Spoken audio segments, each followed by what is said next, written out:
investigation about the death of Mobile County toddler Dakota Burke. It is our big story right now at 9. Sources close to the case now confirming the horrific injuries that toddler endured. Also tonight, Local 15 News has learned Dakota's mother got married today. Local 15's Andrea Ramey was the only reporter there after Dakota's mother left probate court.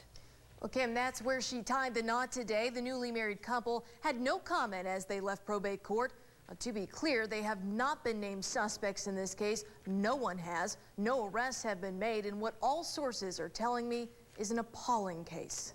20-month-old Dakota Burke endured horrific injuries before being taken to USA Children's and Women's Hospital New Year's Eve. According to sources familiar with the case, Dakota had skull fractures, a broken clavicle, and burns to her hands and feet. One source equated what Dakota went through to, quote, torture, saying she had been injured on multiple occasions. Wait, ma'am, go away. Today, Local 15 News was the only news outlet at the Mobile County Probate Court as Dakota's mother, Summer Everett, left with her new husband, Christopher Knapp.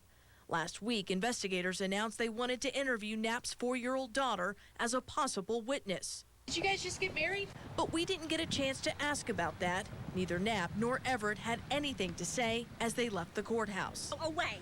Did they just get married? It's none of your business. Go away. What's a matter of public record? It has no comment to you. Go away. Don't you think it's an odd time for celebrating? Go away. They have nothing to say. Go away. Who are you, ma'am? But sources close to this case are aware of today's nuptials. They're calling it an odd move for a grieving mother who has not yet buried her own daughter. Oh, we have also learned that the couple's home was searched. Again, to be clear, officials have not named any suspects or made any arrests. The district attorney's office is simply saying this is a, quote, ongoing investigation. Greg?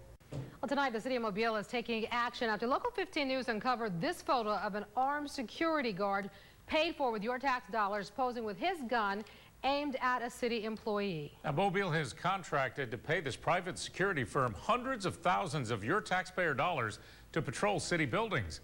Local 15's Andrea Ramey brought this to light today in tonight's reality check. Andrea? Well, Greg, that image was taken inside a government building here in downtown Mobile at the magistrate's office. It was posted to social media last week, but tonight that security guard has been fired and that office worker has resigned.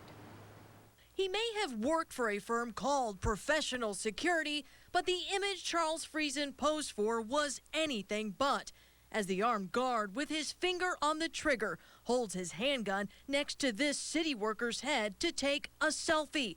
The caption reads, "Typical Tuesday night." That's not a laughing matter. It's pretty darn serious. I know why. I mean, why even think that would be okay? My blood pressure is at an all-time high right now. Local 15 News notified both the city and Professional Security this morning about the image. By this afternoon, Mayor Stimson's chief of staff, Colby Cooper, said Friesen was removed from city property, disarmed, and fired from the private firm. I thank you for bringing this to our attention, because to become the safest city in America, we cannot have employees acting this stupid.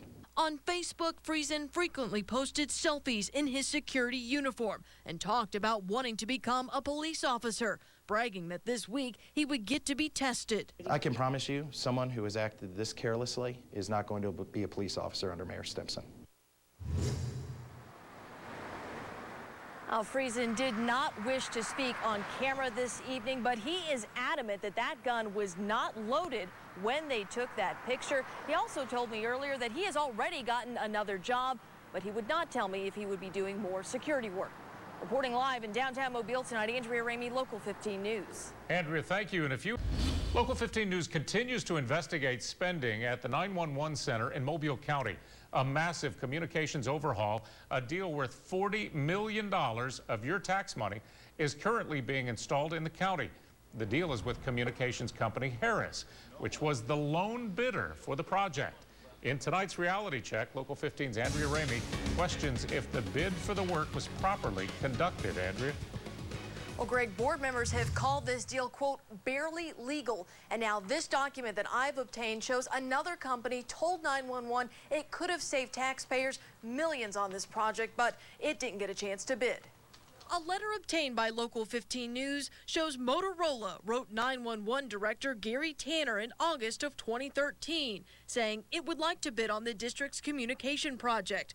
Motorola Vice President Randy Johnson requested a 60-day extension on the bid due to, quote, the complexity of the project. He later pointed out how his company saved Las Vegas $16 million when that city switched from Harris radios to Motorola. Why not at that point just kind of hit the brakes? Well, they had an opportunity to bid and did not act on the ad that was legally presented. The contract was advertised for 2 weeks, which is nowhere close to an adequate time for any other company to get a bid in. Board member and Citronelle Police Chief Shane Stringer, who just came on the board 7 months ago, now believes a deal was reached with Harris before a bid ever went out. A price summary obtained by Local 15 News shows Harris submitted pricing for the project June 12, 2013. The project wasn't open for bid until August. Stringer also says Harris was moving equipment for the project to its local rep, Hurricane Electronics, prior to the bid going out. This contract was signed in September of 2013. We know for a fact that the radios were delivered to Hurricane a month or two prior to that date. Harris decided to move those radios into Mobile, feeling very confident they were going to get the contract. Okay. They were not paid for. Tanner says 911 had a deadline to spend funds and had already been working with Harris when attorneys advised the project needed to have a competitive bid. We put the contract out for bid. It was a short fuse, but met all requirements. It's kind of like almost speeding. If you're doing 70, you ain't breaking the law. That's suspicious. Any person in their right mind would be asking, what's going on here? What's really going on here? And that was board member and Metro Jail Warden Trey Oliver. He led the charge at the last meeting, asking for an independent review of this $40 million deal, which is currently underway. 2 retired FBI agents, an IRS agent, a private investigator, and a retired CPA who worked at the public examiner's office are all now looking at how this project has been managed thus far. Reporting live in the newsroom tonight, Andrea Ramey, Local 15 News.